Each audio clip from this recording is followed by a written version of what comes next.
Greetings, and welcome to today's edition of Your World with me, Andy Patterson.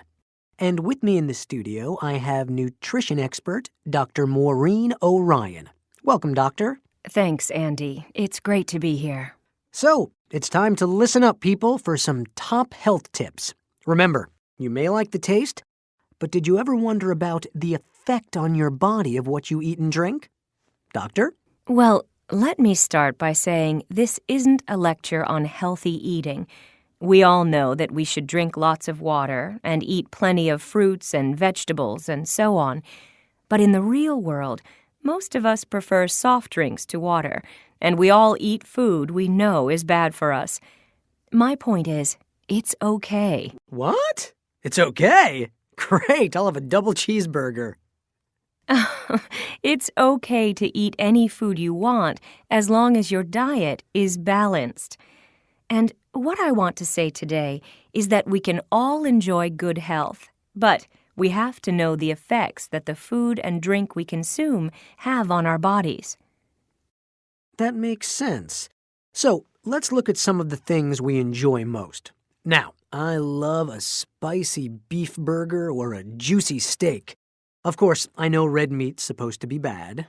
Well, that's exactly my point. Red meat isn't bad for you, unless you eat too much. It actually gives us healthy bones and skin. But, obviously, you shouldn't eat a huge steak every night. White meat is healthier, though, right? Yes, white meat, such as chicken or turkey, is definitely good for you. In fact, because it contains a natural substance which makes us feel calm, eating turkey can actually change your mood. Have a turkey sandwich for lunch, and you'll feel more relaxed. Okay, but what about a cheese sandwich? I love cheese, but people say it's bad for you. Well, cheese has calcium, so it's good for your teeth. But since it's high in fat and salt, you shouldn't eat it every day. We need salt to survive, but too much salt can cause high blood pressure. Okay, but I'm a coffee man too, and I know that's bad for you. Well, coffee gives you energy due to the caffeine, and that's all right. But if you drink too much coffee, it can make you feel stressed and give you problems sleeping. Coffee before lunch is okay, but I suggest drinking tea in the afternoon. Ah, but tea has caffeine too, Doc. I read about it. Yes, but only a small amount. And green tea, for example, also helps fight cancer and improves your ability to concentrate. Tea is fine, and lots of green tea is even better. But when I'm tired, I usually rely on a soda. Well, a soda might give you energy for a short period, but one can contain up to 15 teaspoons of sugar. All of that sugar has a big effect on your body, Andy. And the calories in soda are what we call empty calories, since they have no nutrition at all. As a result, a couple of hours after you consume the soda, you'll probably feel more tired and depressed as well. And what about chocolate lovers? Bad again, right? Well, a little chocolate from time to time isn't so bad, but not milk chocolate. That's bad. It has to be dark chocolate. Dark chocolate can lower your blood pressure and is good for your heart. I guess all I'm really saying is that by making wise food choices, you can basically eat what you like. You just need to mix the good and the bad.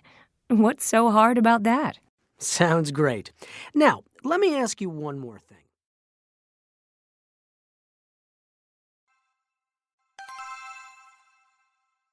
The question for Unit 2 is, what's more important, taste or nutrition?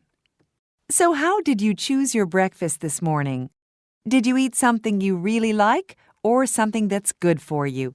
Sophie? I ate fruit for breakfast. It's good for me, and I like it. Would you eat something for breakfast that tasted good but wasn't nutritious? No, I wouldn't. Eating healthy food is important to me. How about you, Marcus? What's more important to you, taste or nutrition? I'm not sure. Food that tastes good makes me happy. Happiness is important for good health. Good point. What do you think? Marcus says food that tastes good makes people happy. So is taste or nutrition more important? Nutrition is more important. You need good nutrition to be healthy. Okay, we need good nutrition. But good taste can make us happy, which is also important. What do you think, Felix? Taste or nutrition? Well, nutrition is important, but I would say that for most of us, taste is important too. If something doesn't taste good, most people won't eat it, no matter how nutritious it is. So, really, we need food like Sophie's fruit, delicious and nutritious. Yes. Unfortunately, a lot of food isn't that perfect.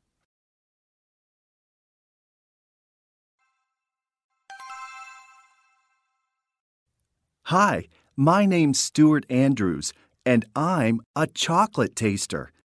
I've always loved chocolate, so this is the dream job for me. I work for a big department store.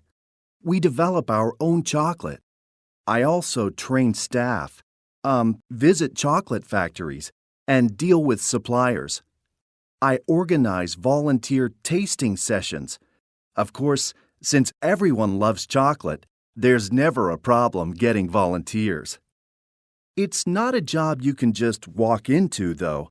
I studied for a degree in nutrition and then worked for an ice cream manufacturer for a few years first. I started here 6 years ago, and I still love every day.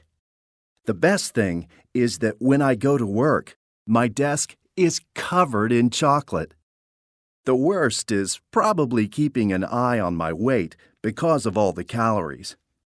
It's easy to put on weight, so I try to eat healthily whenever I'm not working. I go to the gym, and I make sure I see my dentist every 6 months. I live and work in London, but I travel a lot because you have to keep up with the latest trends. Belgium, France, Switzerland. I was in New York last week to see what's selling there. It's not just the taste that makes people buy one bar of chocolate rather than another, but the appearance and the advertising too.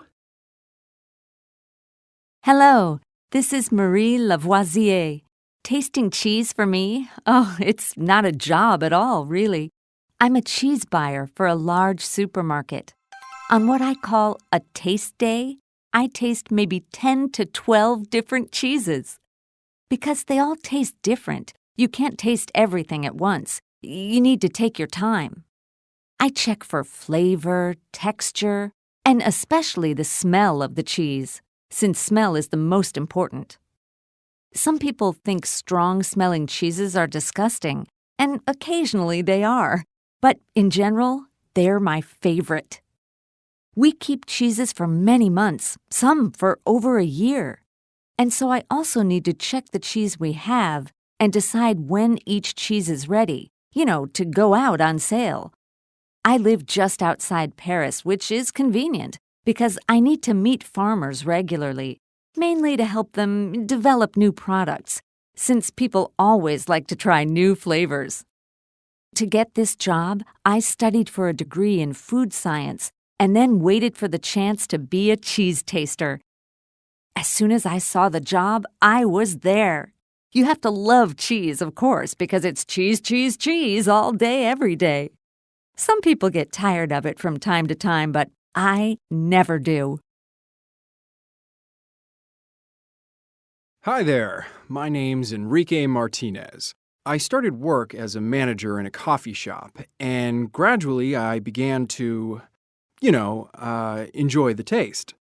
There are degrees you can get and courses you can take, but I worked my way up through experience, and now I'm the head coffee taster for a large importing company. I only taste in the mornings because that's when my sense of taste is at its best. I check the quality.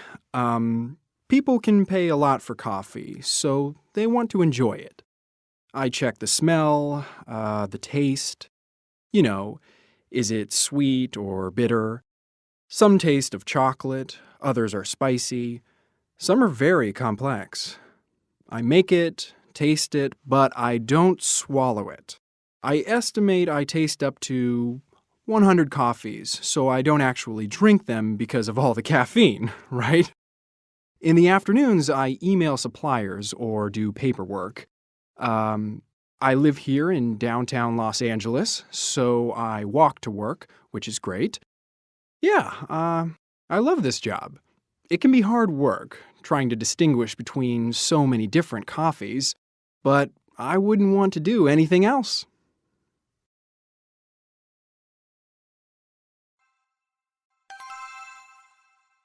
What are you looking at? Oh, recipes. Are you going to make something? Yes, I've invited some friends round for supper on Saturday, but I can't decide what to cook. Are they close friends? Well, yes, but why do you ask? Because it will help you to make up your mind.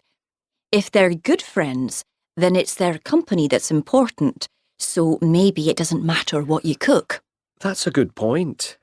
But even though they're close friends, I still want to make them a nice meal. So I'm thinking I could make cheese soufflé, or prawn curry, or just a simple steak. Cheese soufflé is quite difficult, isn't it? Can I make a suggestion? Of course. Make something you can prepare in advance. Then you won't have to spend so much time in the kitchen when they arrive. Another good point. Anyway, all this talk about food is making me hungry. Do you fancy a sandwich?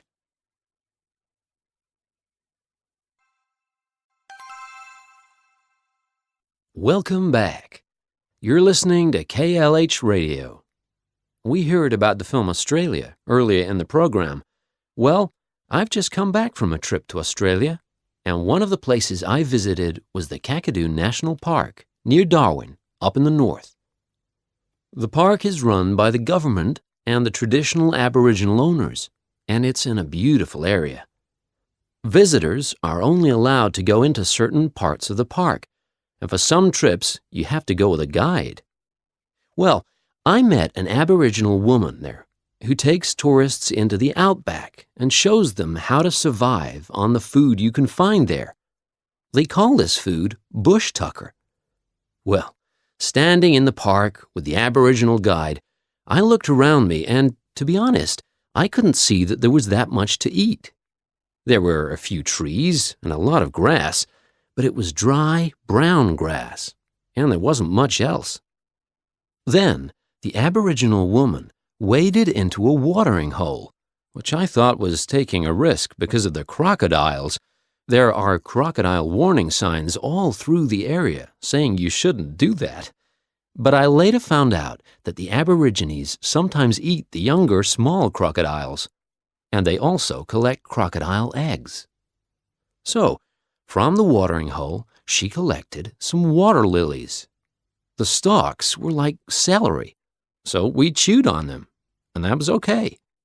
And they had these little balls attached, which we also ate.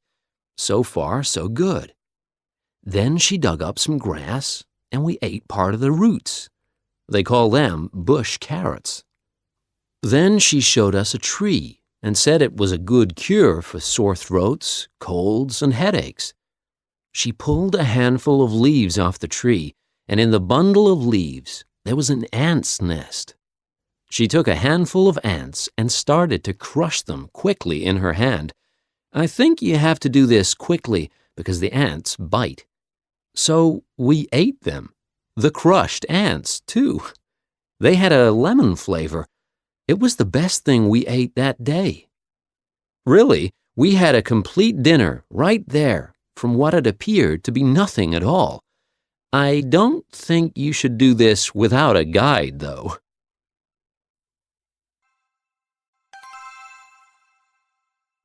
In today's show, we hear about two people who decided to try and get away from the 24-hour lifestyle and so-called rat race of modern life.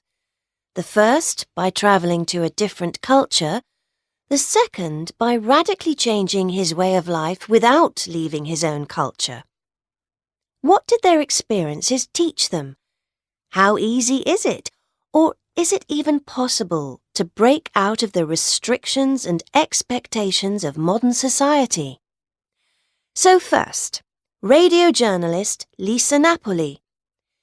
She was on a search for meaning in her life when someone suggested she head to Bhutan. No 1960s-style hippie traveller, Napoli actually went to Bhutan with a high-profile job to help in the setting up of a new radio station. She fell in love with the country and recently wrote a book titled Radio Shangri-La, What I Learned in Bhutan, the Happiest Kingdom on Earth. In her book, Napoli describes how learning to live with less made her life richer.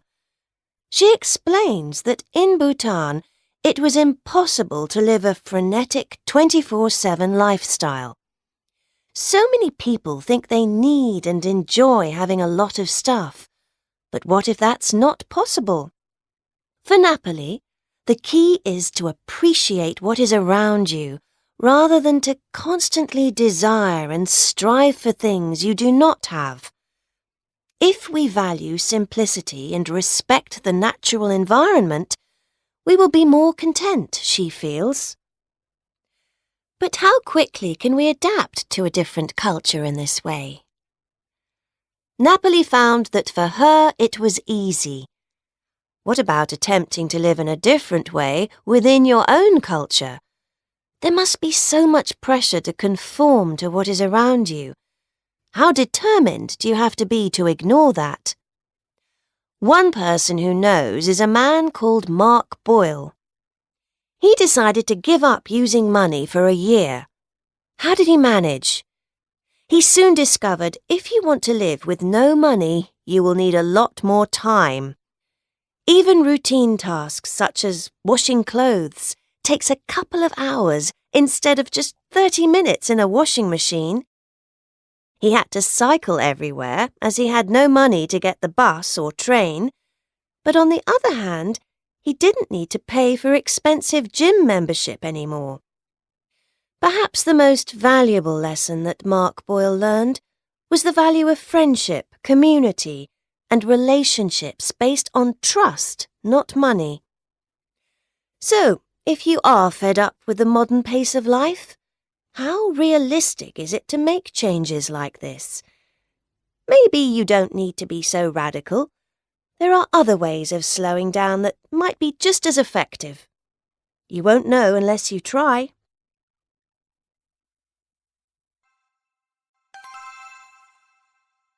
Mind what you eat.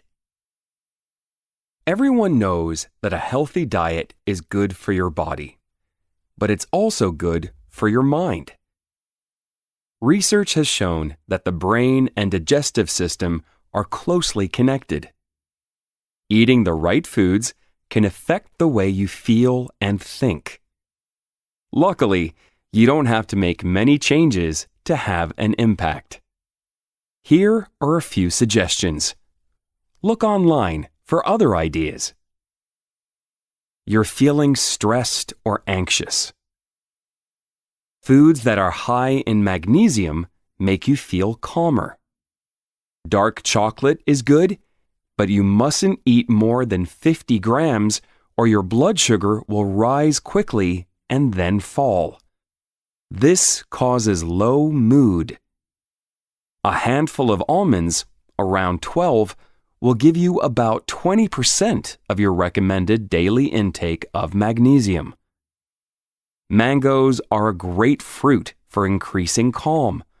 They contain a chemical called linalool that reduces stress. Reducing or cutting out fast food and sugary snacks also helps. You've got a test, or you need to concentrate. Blueberries can help to boost your brain function. In one study, students performed tasks 10% faster and more accurately after drinking blueberry juice. In another, researchers found that people were able to do 15% better in memory tests if they could smell rosemary oil when they studied. Remember to drink enough water, around a liter a day. Dehydration can cause low energy and mood changes, so it's hard to motivate yourself to study, focus, or remember information. You've got no energy. The body can't get or make energy without B vitamins. Foods with vitamin B include beans and peas, fish and seafood, whole grains and leafy greens, for example, spinach. Low blood sugar can make you feel tired, and so you must eat regularly to keep your blood sugar level steady. Don't skip meals and choose foods that release energy slowly, like proteins, whole grains, or nuts. Try 30 grams of nuts a day. You want to improve your mood. Serotonin is the happiness hormone, so eat foods that help the body to make it, such as eggs or bananas. Studies have shown that just 4 bananas a week can cheer you up. Also, make sure you're eating enough protein. The chemicals in protein are essential for the brain to regulate your feelings and thoughts. Good sources of protein are fish, eggs, and legumes, peas, beans, and lentils.